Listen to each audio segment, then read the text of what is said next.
COVID pandemic taught us is how well we can collaborate across borders and across sectors when we really want to. And actually, it taught us that we could do it pretty quickly if we really want to, right? So that collaboration gave birth to really cool products, really cool solutions, created whole new sectors in some ways, and showed us a lot of the opportunities that are possible from addressing the challenges of working across borders as well as sectors. Stories abound about that, and we'll talk a little bit about that today because we are really focused today on collaboration between countries for mutual benefit, especially for benefit of American businesses. There's a major government resource that is surprisingly less well known than most, I can't figure out why, that can help you secure and finance international deals, including in the energy and sustainability sectors. So today we're going to talk to one of the women at the very, very top of that agency to find out how you can get help for your business, no matter what sector you're in or how big or small your business is. So grab your notepad, a tablet, or a laptop to take notes and listen up. Welcome to Electric Ladies Podcast. We share stories, insights, tips, and advice from remarkably innovative women working on the front lines of energy, sustainability, corporate responsibility, and ESG-related issues. I'm your host, Joan Michelson. We talk about innovation, leadership, technologies, and careers, always bringing a new perspective. Find us anywhere you like to listen to podcasts, on our website, electricladiespodcast.com, and through my Forbes articles as well. And please pass it on to your friends. And if you are so inclined, leave us a 5-star review, which helps other people find us. We are at an inflection point in this economy, and things are pretty wild. So if you are struggling with your own career, or you want to learn more about ESG issues, please reach out to me at Joan Michelson. We can help you, no matter what industry you're in. So one of the challenges that the COVID pandemic highlighted is managing suppliers and customers globally around the world, formerly known as importing and exporting. We had supply chains get clogged, we had payments in both directions get held up, and of course there's the whole sanctions issue. But there are ways to manage these challenges, and there are deals to be made. There are ways to help people get access to electricity, including renewable energy sources. There are ways to bring climate-friendly solutions both to the US and other countries, and from American countries to places around the world that need them, but it's complicated. Enter the Export-Import Bank of the United States. It's a 90-year-old government agency, yes, 90, almost a century, that plays a unique and powerful role in helping American businesses benefit from the global economy. So let's find out how they might be able to help you. I'd like you to meet Judith Pryor, who is the Vice Chair and First Vice President of the Export-Import Bank of the United States. Judith has spent her long career in international business focused on finance and technology, doing deals across the globe and across borders. Her resume goes on for life, so I'm going to try to summarize it. She previously served as Vice President of External Affairs at another government agency doing international financing deals called the Overseas Private Investment Corporation, or OPC. It has a different name now, but I won't scare you with that. Before that, she spent many years in the satellite industry, interestingly enough, in marketing and external affairs and finance leadership roles. She earned her bachelor's degree in communications from Bowling Green State University, and I'm envious of the fact that she studied at Universitat de Madrid in Spain. We can find out about that. Full disclosure, I have known Judith for many years and had the privilege of speaking a couple of times at their big annual conference a few months ago. So I am thrilled, too, to say that we are here, live, in person, in the EXIM Bank offices with Judith live in person. Welcome. Thanks, Joan. I'm so glad to be here. Thank you. I'm so glad we made this happen. So welcome to Electric Ladies Long Podcast. time coming. I Yes. know. Yes. So let me throw some factoids out at you, my friend. Statistica was reporting that as of 2021, exports are 10% of the U.S. economy, about 3 trillion with a T, and that imports are about 4.5% of the U.S. economy. Now that's 2021, so it's probably gone up since then. But clearly, exports and imports add to economic growth, right? But a lot of people still don't really know what the Export-Import Bank is or does or how it supports those exports and imports. So can you give us a brief overview of the bank and how it actually works to help companies? Sure, I'd love to. And you've hit on a couple points that we should come back to about export numbers, so Okay. remind me when I forget. First, I like to think of the Export-Import Bank, or XM as we fondly call it, as that small independent government agency that truly punches above its weight. Yes, we've been around for 90 years. This year we're celebrating our 90th anniversary. We were established during President Roosevelt's presidency, and as part of the New Deal. 1934 was a dire time for many people in the United States in the middle of the Great Depression. And so we were established back then. What do? We focus more on the export word of export-import.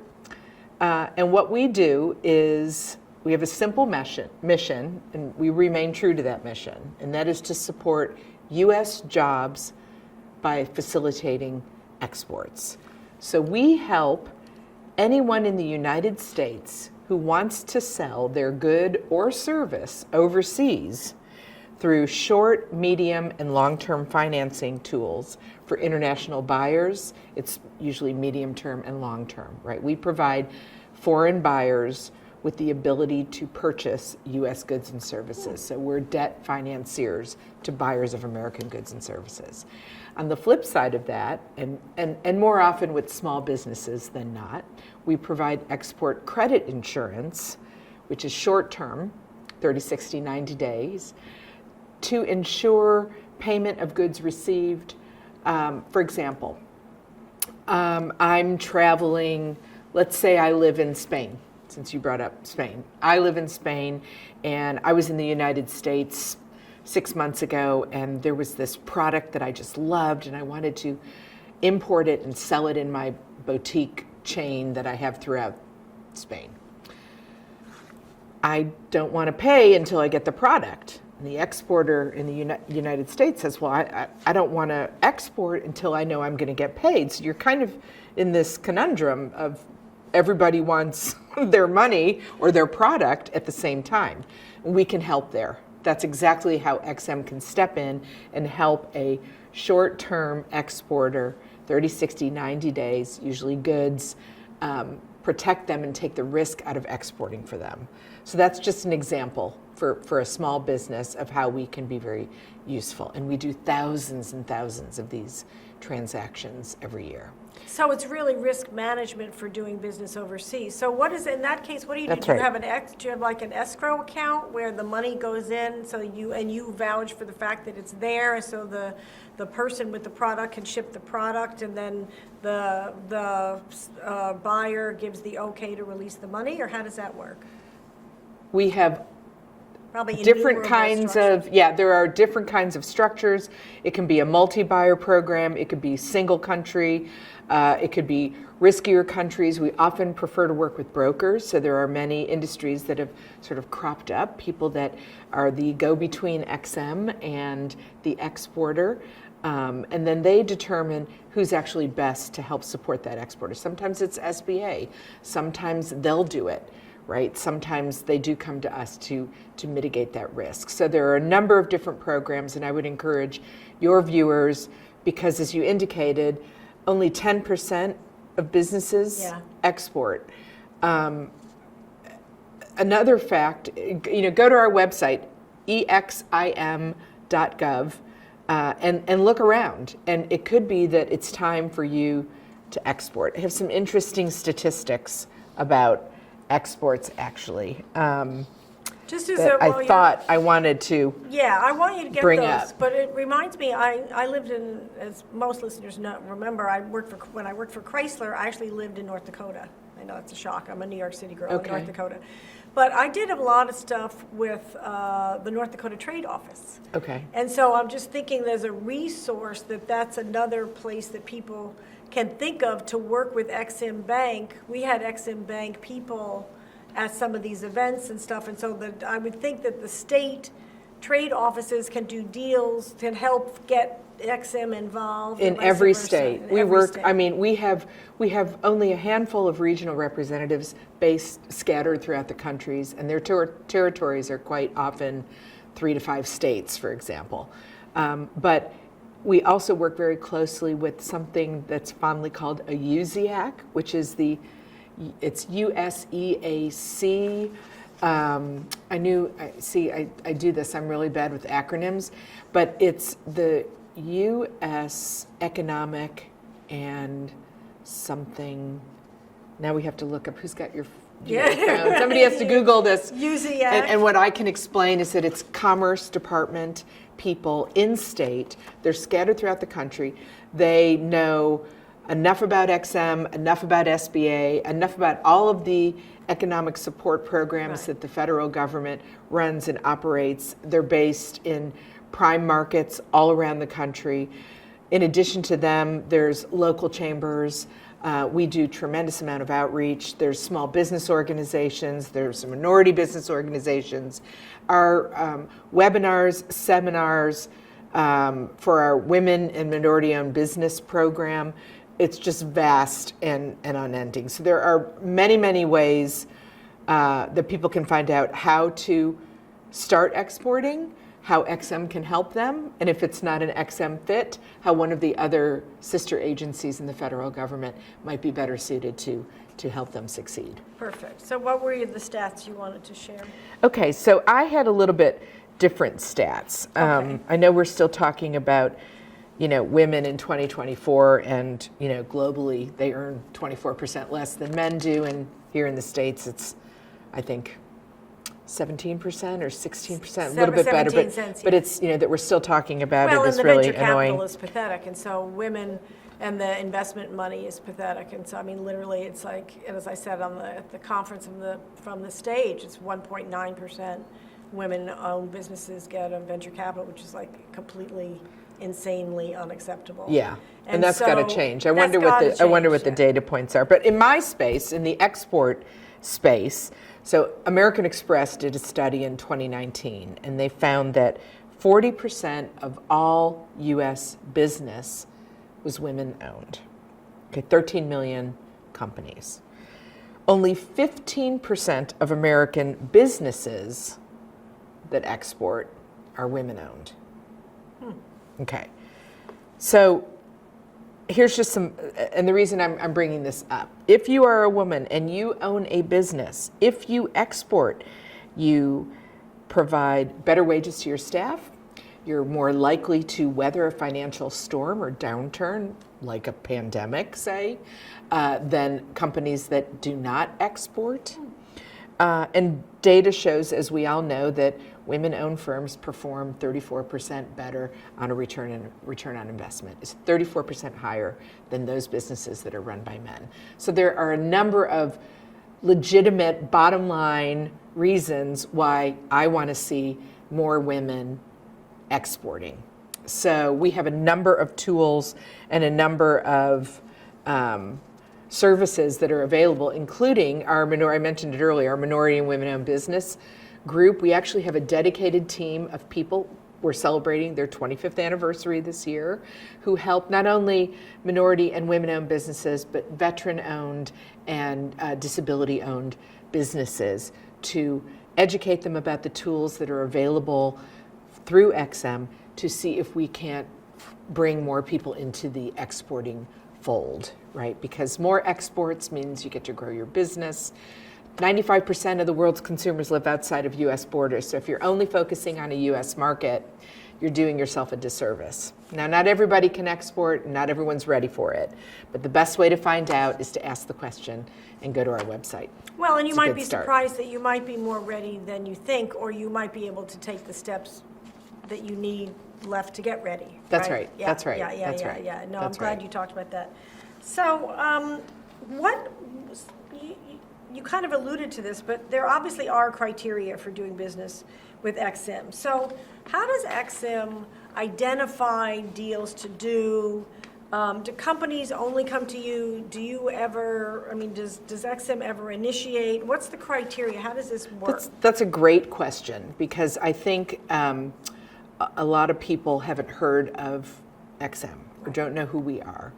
But as a government agency, we can only do so much advertising and marketing, much to this private sector girls, preferences, is to really lean in on the marketing, because how else will people know how you can help them? But we like to say, I hear this a lot internally, that we're demand driven, right? It's not that we're sitting back and waiting for the phone to ring. What that means is we support all sectors, all industries equally. Everybody gets a fair shake when they come to XM. Not because it's the only thing, we choose to do that, but because it's mandated by law. We cannot select or pick winners or losers. We cannot say, I'm not going to work with this sector, but I am going to work with this sector. It is forbidden by our charter, which is the law under which we operate. So everybody gets a fair shake when they come to XM, because they have to. So, having said that, we cover all sectors in all regions in most countries around the world. We are open. We do like to lean in on key sectors like renewable energy, energy storage, energy efficiency. Small businesses, we've talked a little bit about that, but we're known for these giant transactions, yet no deal is too large or too small. And in fact, in any given year, Joan, 90% of our transactions are with small businesses. Wow. So we really are a service provider to that smaller company. Another area where we are leaning in, and this is a little newer for us, is what we call our Transformational Exports Program. And this was mandated in our charter by Congress to, if you will, lean in and compete where there is an unfair advantage. And so to try to level that playing field, this is when we're competing against the People's Republic of China funded projects. So, we are known for having great transparency, bringing stellar product. American goods and services are top notch. We have great customer service. That entrepreneurial spirit really does come forth. And if you're with XM, we're very transparent in how we finance and what the financing terms are. And that's not always the case. So Congress has directed us to lean in 10 key sectors that include everything from renewables to water sanitation, to financial technology, biotech, quantum computing. Some things I don't even know what they are. I don't even know what quantum computing actually is, but we're leaning in. But we can interpret this to also mean chips manufacturing, right? And other things, components that go into high-tech goods and services. The space sector, the sector I'm familiar with, satellites, space technology, telecommunications, right? 5G, chipsets. So we're really leaning in. And then that would segue me into one final area. Again, we are open in all sectors, but we really are leaning into these 4 key areas. And the fourth being a new initiative that we have established that the board approved in April of 2022, domestic finance initiative. So what we call Make More in America. And you might remember hearing about it at our conference. Yep. We've only done 2 transactions so far, but this was in response to President Biden's executive order to reshore supply chains. Because what did we learn during COVID? If we learned nothing else, is that the supply chains are broken, right? Right. And so how do we ensure, not that we manufacture everything here, but that we're not left in the lurch for something critical that is some element along the supply chain somewhere that prevents us from moving forward. And so XM's response to that executive order is through financing, right? We're the money, as all the other agencies like to remind us. Right. We have the money, right? And the risk, reducing the financial risk. Even if somebody else has the money, you can help reduce or says they have the money, you can step in to reduce the financial risk to make sure that everything is copacetic. Right. Now we have to be assured of a reasonable assurance of repayment, right, as a board member. And we do tremendous amount of due diligence. But yes, we, in a way, when the private sector won't or cannot finance something, whether it's for liquidity issues or they're maxed out in a particular sector or country, or they just don't have the appetite for that risk, that's when folks come to XM, right? So we do complement the private sector though. When we provide loans, guarantees to buyers of US goods and services. The guarantees are with the banks, right? The JP Morgan, Standard Chartered, you name it, Huntington, some of the large and mid-sized banks that are in the trade space, we actually partner with them and provide through them a guarantee for that debt financing. So one of the sessions I did at XM's conference was on these, it reminds me of these big energy deals that I talked about. We had one in Angola and one in Honduras. Right. And they each had, just so people understand, they had multiple parties, multiple people involved in these. You had women-owned business, we had First Solar, we had JP Morgan, in each deal there were 4 or 5 different players. And so I actually got them to talk about, and I think the video is on your website, but it got them to break down these deals about how they actually were structured to help other people figure out how to structure their deals and to see how they can, it's not, because I think people say, oh, well, I don't want to take a risk of X, or I can't figure out how to do Y. One of the things that I love about XM, if I may, is that you can help them figure out who else they might need in the deal. Correct. To make it happen. It's not just a yes, we can, or no, we can't. It's a, well, let's see what we need to do to make this happen so we can get renewable energy electricity to rural Angola, or to get solar panels made in Miami to Honduras or wherever. Perrysburg, Ohio. Or Perrysburg, Ohio. There we go. I couldn't remember where they were. So they, and again, and then the state benefits, right? Because there's all that tax revenue also. So just so everybody understands, this is not just like applying for a bank loan and the bank says yes or no. One of the things about XM is you actually help them figure out how to structure the deal and who else they might need. Right. And we have a lot, again, and every deal is so unique. We're a small agency, so we try to maximize our outreach and the benefits of that outreach to reach as many people as possible. We do an incredible amount of regional development work, right? And that's, we need other voices, we need megaphones. So going to the various states, working with the UZACs, and we're going to find out what that acronym stands for. It's probably Economic Assistance Center. That's it. Yeah. That the U.S. Economic Assistance Center, run by Commerce. I mean, we can't do it alone, but for Commerce, embassies are a tremendous help for us in countries, right? I mean, they have commercial service there as well as the foreign service from state. We can't be everywhere, and we don't have any XM staff outside the United States. We're less than 500 people, and we're all in this building except for a handful. So we really are, that little engine that could. I feel like we're always chugging up the hill as far as how many staffers we have, but we do a tremendous amount of work. In fact, last year, I have some good climate numbers from last year's data points too, or just over the years, but last year we booked $8.7 billion in financing, wow, which was up from 5.6 the year before. And of course, before that, we didn't have a board quorum, so there wasn't a whole lot that was going on.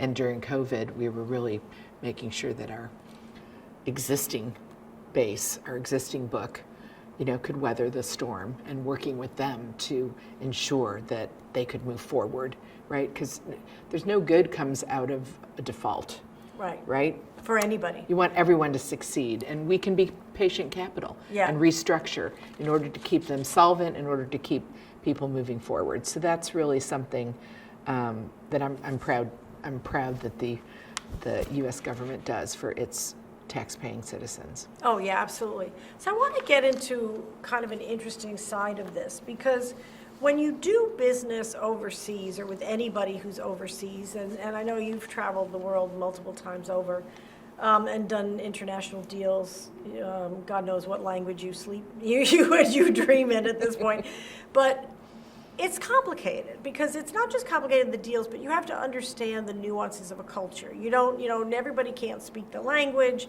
Everybody doesn't understand the nuances of doing business in France, or even different parts of France. Working in Paris is completely different than working in Provence or whatever, or doing business in Italy, working with a big fashion house in Italy is different than working with a tiny one in Genoa or something, right?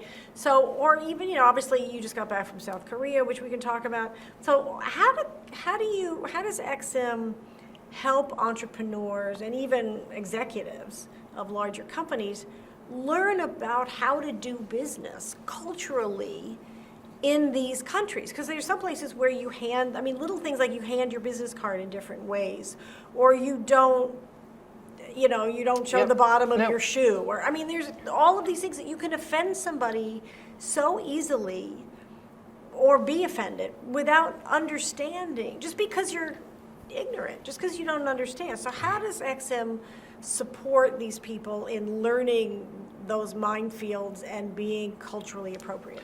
Well, I would say, let's set XM to the side for a moment, and I'm just thinking back to 1988 when I joined Comsat Corporation and started traveling internationally for the first time.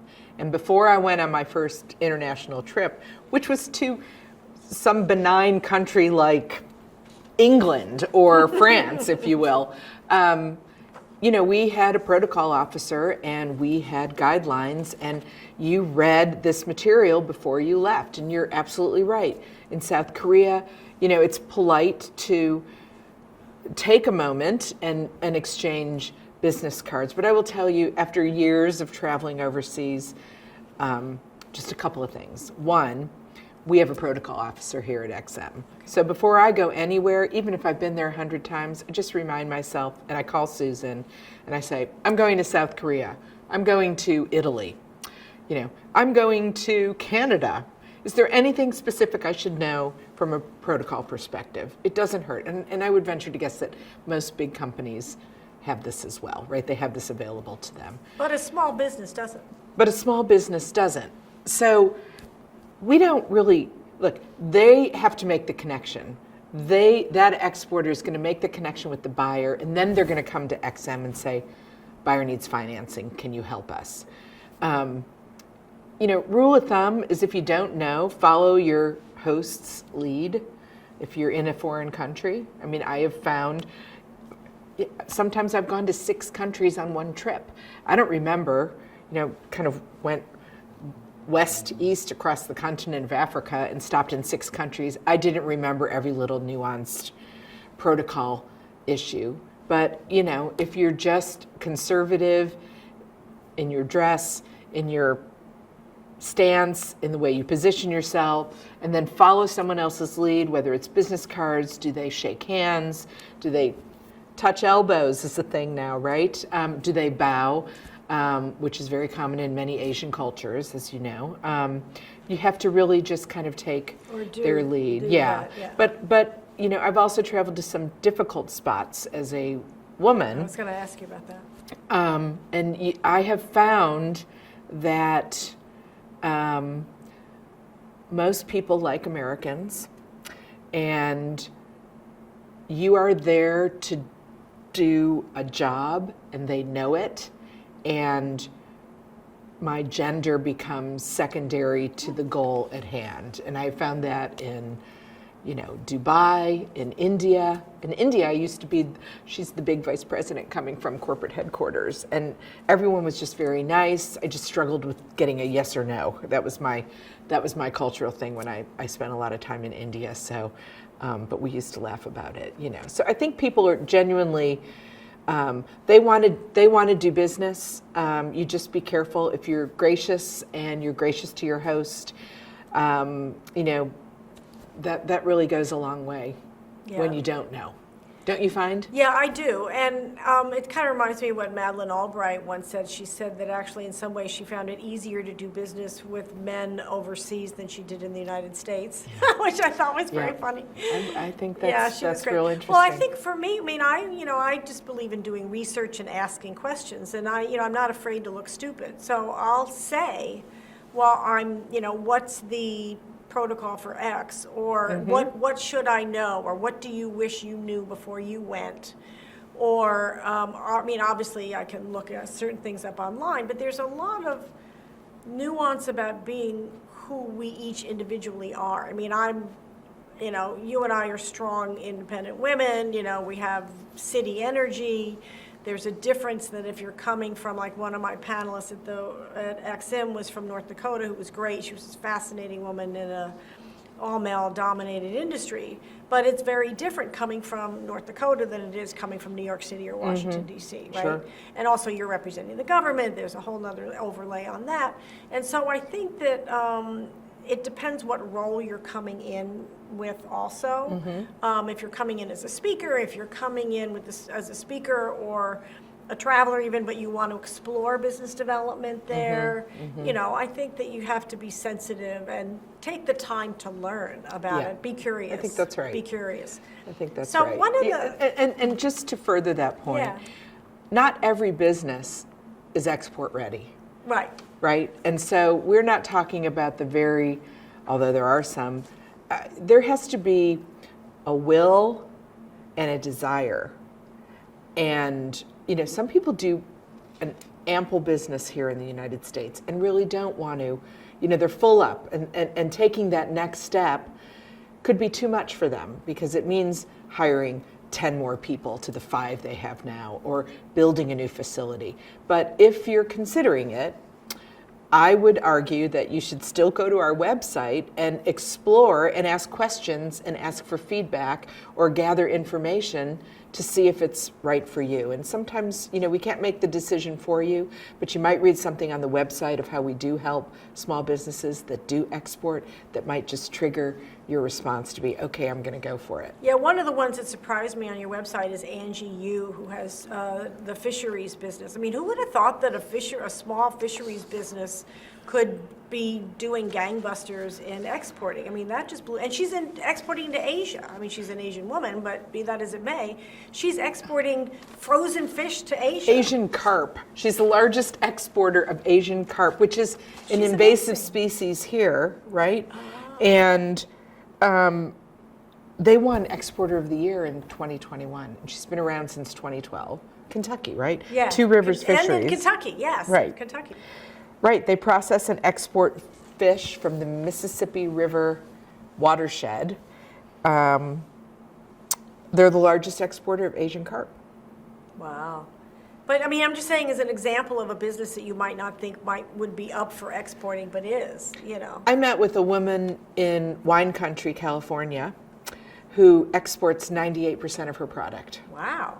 She buys grapes. She makes a couple of different lines. There are certain countries, she said the president of Indonesia loves her red Pinot blend or whatever. I can't remember exactly what she said. And, and it's on his list, and 98% of what she bottles is for export. And she showed me her, we did a tour of her cellar and her facility. It's amazing. Yeah, amazing.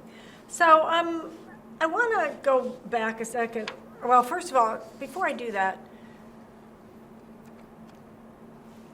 I know Terry Neese, who started an organization to support women entrepreneurs around the world, particularly in Afghanistan. And she had a line that I loved that she called peace through business.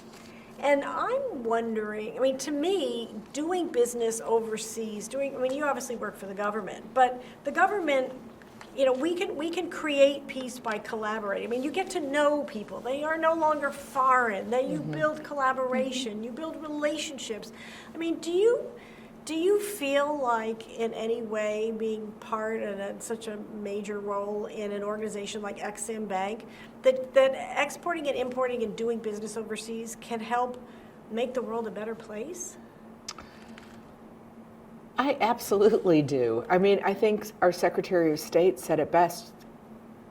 Economic security is national security. Exactly. And I spent 6.5 years at OPIC, which you alluded to earlier, which is, I will say, the U.S. International Development Finance Corporation now, renamed and expanded.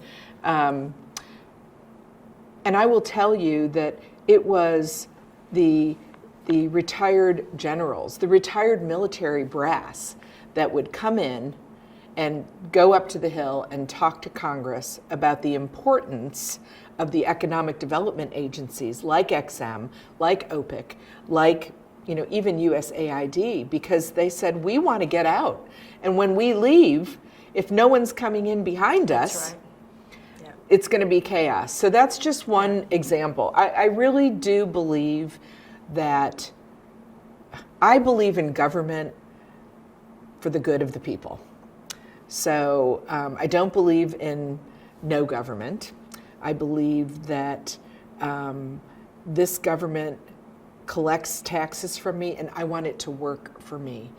And that XM has returned over $10 billion to the Treasury in support of deficit reduction over the past decade is unheard of. And OPIC, a lower amount, but the same thing. These agencies, for the most part, year over year, although we're climbing out of a little deficit hole because we were shut down, and then we were, because of COVID, on the heels of being shut down for 4 years. We turn a profit, and we cost the taxpayer absolutely It's nothing. the beauty, it's perfect Yet leverage. we help them grow. And yes, so I wholeheartedly agree with that statement. Yeah, and encourage collaboration in a positive way, which I can't help but think breeds peace, frankly. Yes, yes. So I'm going to tell you just a I little wanna aside. highlight that, Just yeah. a little aside. This was years ago, and I think I was at OPIC. I don't even think I was over here. It was during the Obama administration.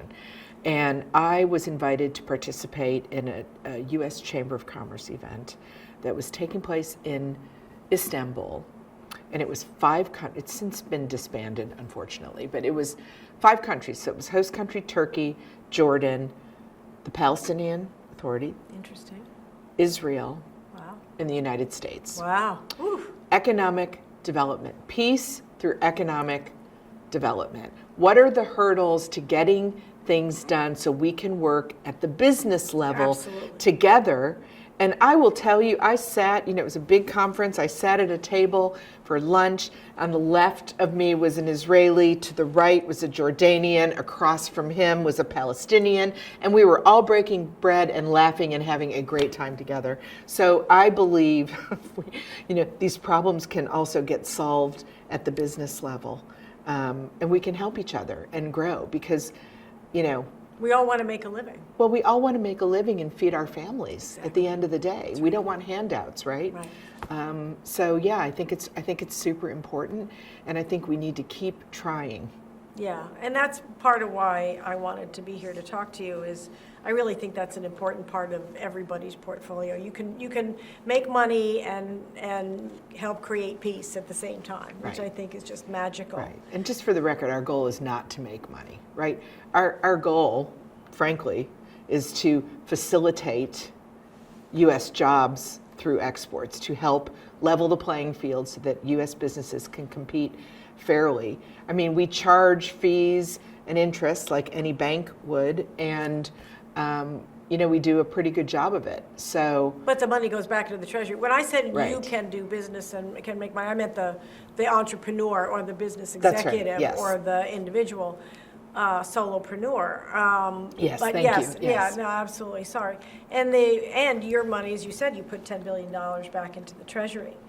So I mentioned the renewable energy deal the deals that I had on the panel, which were just mind-blowingly fascinating for me because they provided electricity to these rural areas. Why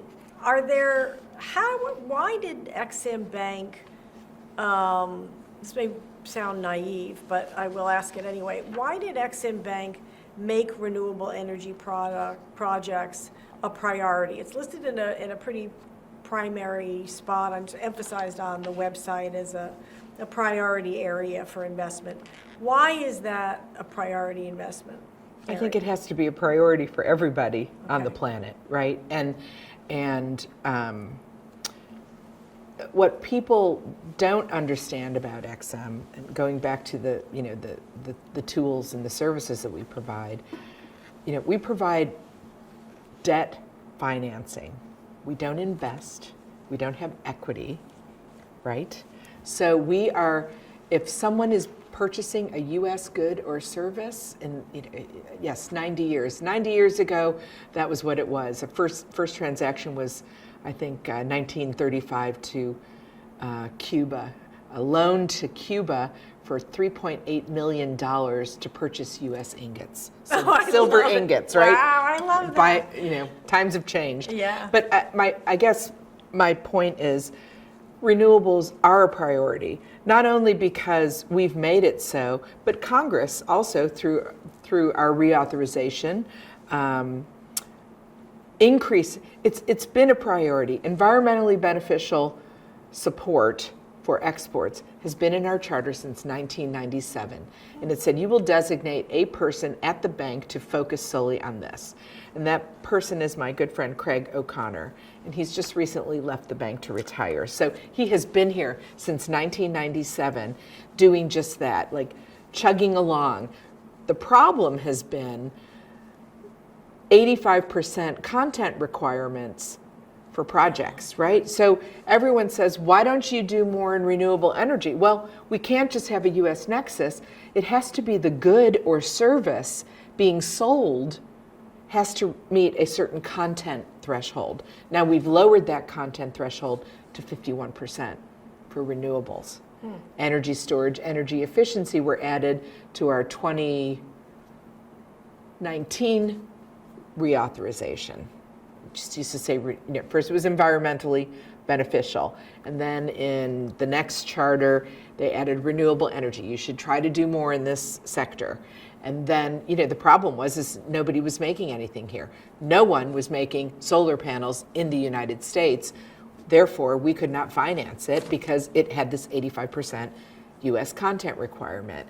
Then comes First Solar, Perrysburg, Ohio, not their headquarters, but one of their factories.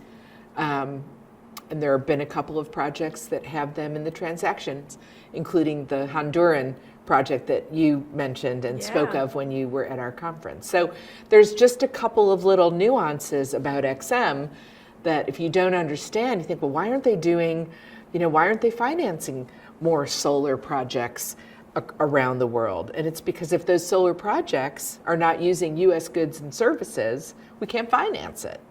So it's a great segue to one of the questions I was going to ask you. So does the funding from the Inflation Reduction Act and the Infrastructure Investment Act and the CHIPS Act help increase the number of companies that are making the parts that go, either solar panels or other things that help make those deals more possible? Yeah, well, that's the intent, right? I mean, Yeah. the PGII, the IRA, all of these things. What can XM do to support them?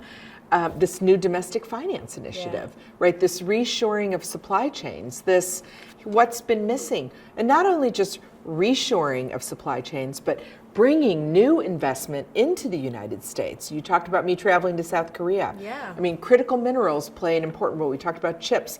How do you make chips? You need lithium, you need nickel, you need all of these. Cobalt, magnesium. Cobalt, right? There's a bunch of elements, some I can't even pronounce, that are required in clean energy projects, right? And so what do? Well, that's where we figured, we're going to have to help, because at the end of the day, XM is the money, right? We're not the policy. Yeah. We implement the policy. We finance the transaction. Right. So in South Korea, we were talking to a number of banks and meeting with our export credit agency counterparts, K-SURE, K for Korea, SURE, S-U-R-E, and KEXM. Instead of USXM, they're KXM. Oh. And we had some very good meetings. And there are a number of companies that are interested in setting up shop in the United States for EV battery I was going to say, all those minerals are needed for EVs and EV batteries as well. Right. That's cool. So they're not U.S. companies, but you don't have to be a U.S. company. You just have to have the jobs, and you the just company have to have an office here. That's right. So this cool. Make More in America, right, our domestic finance initiative, is to help support the reshoring of supply chains, because at the end of the day, for us, it's all about the jobs. Right. And there has to be an export nexus so that we remain true to our mission. Right. But other than that, we're welcoming anyone who wants to come set up shop in the United States. So as long as a portion of whatever it is they're manufacturing, building, gets exported. Right, and it fits the criteria that you've addressed for that. Right. So, speaking of renewable energy, I would be remiss if I didn't raise the issue of the pushback on the fossil fuel deals that XM has gotten lately. And we know that obviously the Biden administration has made renewable energy and getting off of fossil fuel a priority. So I just feel like some of the coverage that I've seen of on the fossil fuel deals that XM has done has not really given XM a chance to talk about why those were done, or maybe some of the nuances about them. Because from our conversation, it almost sounds like there may have been some criteria that almost made it like you had to do those deals. But I don't know, I'm just guessing. So what is XM's response to the pushback on those on doing the fossil fuel deals? Well, everyone thinks that, first of all, just the facts. We're an independent agency. So we're not cabinet level. So unlike commerce, transportation, energy, we're not at the table. We're not setting policy. We're an economic agency. We have a charter that's established by Congress, who provides us the money to do what we do. Okay, there's a big difference, right?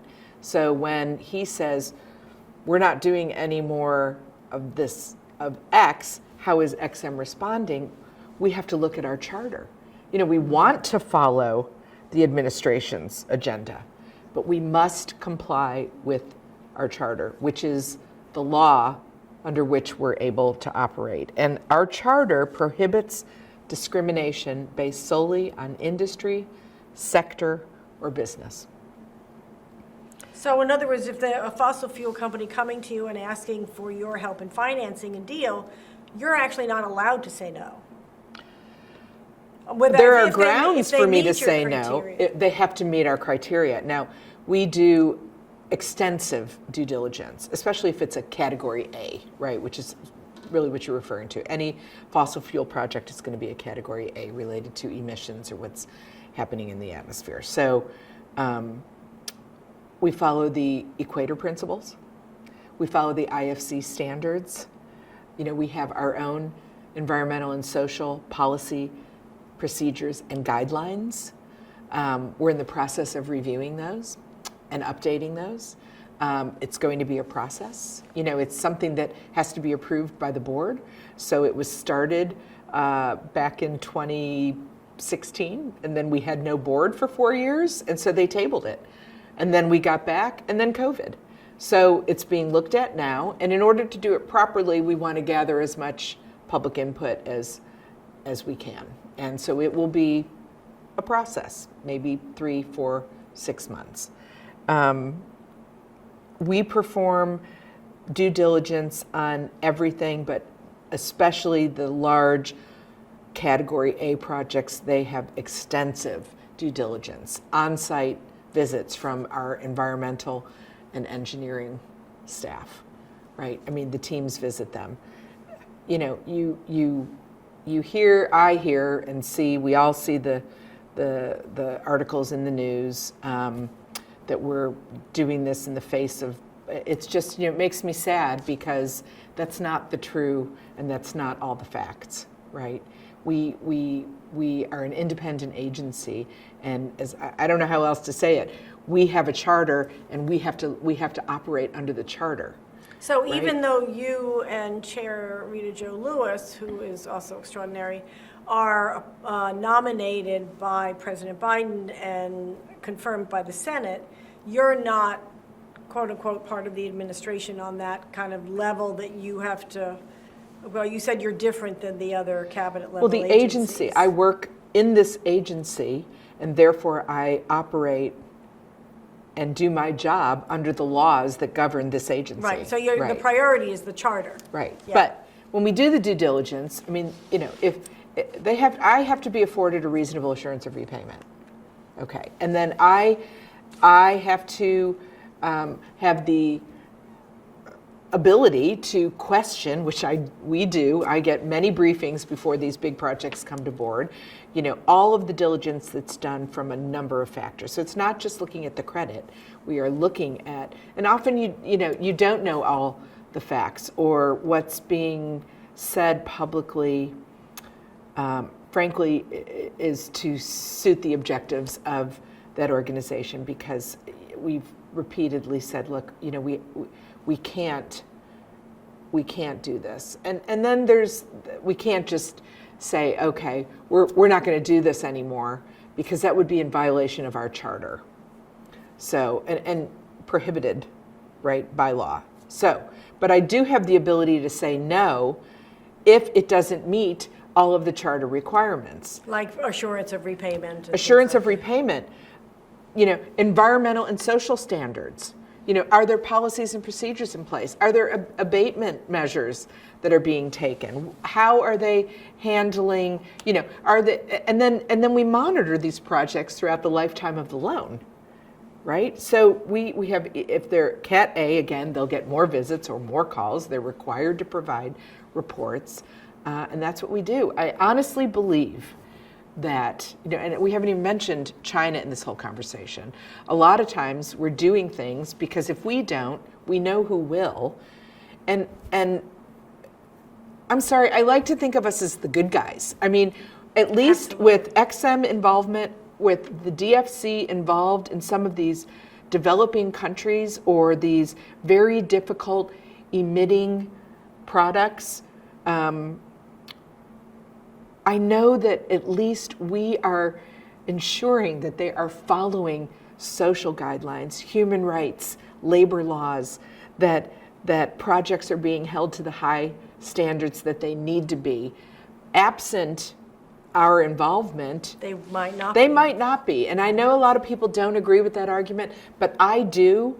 And I really feel that a lot of these projects will get done right or get done better, to use bad language, will just be better outcomes with the U.S. involved. Right, with the higher standard, quality Yeah. standards. And last, I'm just going to say, And they'll benefit American companies. and the last thing I'm going to say about climate on this topic is it's not an on-off switch.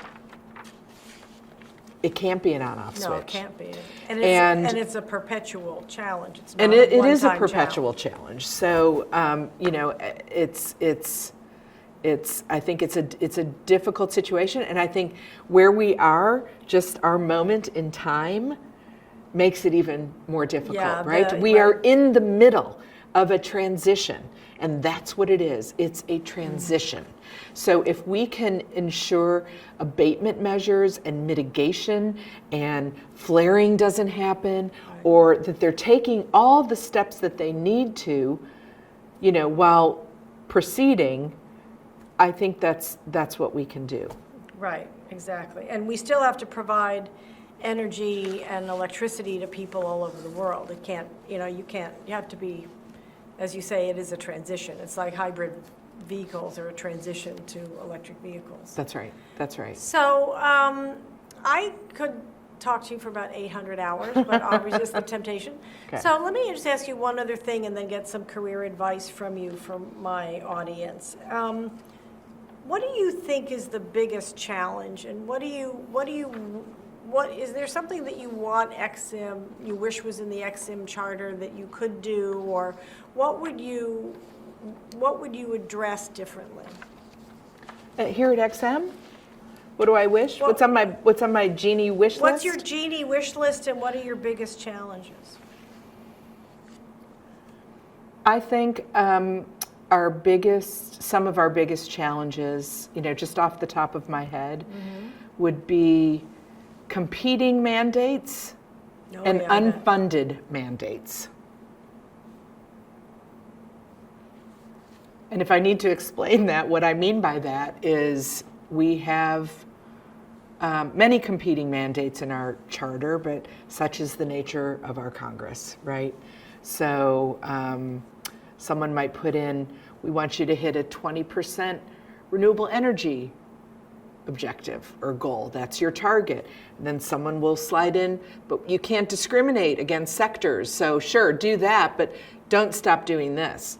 Don't pick winners or losers. That I understand, and frankly, I agree with that. Everybody should get a fair shake. That's a competing those are an example of a competing mandate. Unfunded is easier because you give us new targets. You put this entire section in our new reauthorization, the China and Transformational Exports Program, to advance the comparative leadership of the United States. We want you to lean in to these 10 key sectors that I mentioned some of them earlier. But we're not going to give you any more money, and we're not going to give you any more people. Without more money, we can't hire more people. Without more people, I'm worried about staff burnout. So, as I mentioned, we are still a small agency.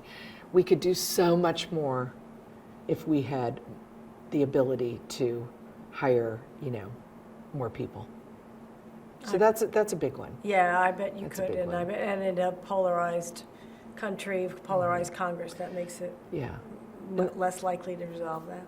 And the second thing, and there is some movement on this, I don't know if it will go anywhere, but for a while we had people, and we still do, I'm sure, in Congress, who just don't think XM should even be in business. Yeah. Just don't support, and again, this goes back to me saying, I believe in government that helps the people, for the good of the people. Considering that XM only supports less than 1% of US exports that leave this country, some would say, it's not even worth it. And I would say 8.7 billion in exports last year is totally worth it when 90% of the transactions were with small businesses. Well, and just ask, the North Dakotas or the Wyomings or the Kentuckys or the, states where a lot of their entrepreneurs are benefiting from these deals. That's and right. the state is getting tax revenue right. as a result of That's these right. deals. And banks won't do And banks things won't do either, them. the Right, larger, right. without a guarantee from XM. But this, this brings me to is this 2%. In our charter, there is a 2% cap on default, a default limit that is a 2% cap. I mean, any bank would kill to have just a 2% default rate, which means we don't lean in, as I've used that phrase a lot, and I'm sorry, Sheryl Sandberg, for using your phrase a lot. Appropriating It's her just a term. great phrase, because we hesitate to do some of the riskier transactions that might be breakthrough technology, right? And again, to advance America's comparative leadership, I mean, there are so many sectors in which we have led for years. The space industry, the automotive industry, the oil and gas industry. I mean, look at Texas. Everyone wants products and expertise coming out of Texas, right? But let's lead the way in, through one of the first MMIA, one of the first Make More in America transactions we did, Beta Technologies. I mean, we're helping them build a net zero finishing facility for their all electric aircraft. Wow. Wow. You know? That's Now, cool. they were well capitalized, and it was easy for the board to get to yes on that. But some other companies may not be, but we should still provide us, because what if they do launch Yeah. the next industrial revolution here in the United States? And they be another SpaceX or Blue Origin. That's or, right. Right, and they don't have And don't forget, SpaceX got its money from a Department of Energy loan Exactly. program, Yes, right? That's how they absolutely. got their start. Well, So, absolutely, and they have a huge defense, Department of Defense contract and NASA contracts, absolutely. so those are, Yeah. pinpointing, and those can be fixed by Congress too. And they can be fixed in the reauthorization of your But, charter. right, and it's the authorizers, but it's the authorizers working with the appropriators, right? And this is, I think any government employee would Right. tell you that's kind of where the disconnect is, right? Yeah, I bet it is. Here, do more, and do this. When you got to get the appropriators to give you more Right, money, but right. look where we are with the budget right now. Right. Well, know. it's, every sure what's household gonna knows happen. the same thing, right? Every That's household right. knows the That's same right. thing. So, But don't penalize the agency that is returning money and making money, maybe. yeah, I think you need, there's an opportunity to talk more about that. That's right. Part to the public, yeah. Okay. So I would add that one of your challenges is getting the word out more about EXIM and what the purpose of the bank and the opportunities that the bank Yep. can provide, and getting more people to understand the benefits of it, which is partially why I wanted to talk to you, but also I want more women-owned businesses and women executives to be able to have that opportunity to take advantage of it and maybe help them achieve their goals. So to that point, I like to end my interviews with some career advice for mid-career women. And so what I'm talking about is women who have been in the workforce for probably about 15 years. They know what they're good at. They have an education. They want to make a difference. They want to excel. They want to make money. They want to advance their careers. But they also want to make a difference. You've had an extraordinary career. You've gone back, you've done private sector, you've done obviously the public sector. You've been really creative in finding roles that just totally tap different parts of Judith. So what advice would you give to a woman like that? Well, I have a couple of quotes that I have written on my blackboard that I use often when I'm speaking publicly. And one of them is, whatever you are, be a good one. And that was Abraham Lincoln said that. So if this is what you've chosen to do, be good at it. Give your best, give your all, right? I think we see that, when people are not happy in their job. So that's just one little thing. Like, I don't know, suck it up, buttercup. If that's the job, you can have bad days, but try to make them good days, right? Find and have a good mentor. I think that I had the good fortune of having a mentor early on in my career who saw something in me and just helped me sort of slingshot, and it was wonderful. But it was wonderful, and it was in the sense that it was a great confidence builder too, right? To have somebody at a very senior level recognize something in me and then take me under their wing, through encouragement from me. Well, can we talk maybe every few weeks? Don't be afraid to ask someone to mentor you if you respect them. Don't do it because you want them to promote you. Do it because you want to learn something from them and you respect the work that they do and you think that you can genuinely learn from them. I think that's very important. I have a fortune cookie phrase that literally came out of a cookie that I have taped to my monitor upstairs that says, listen to yourself more often.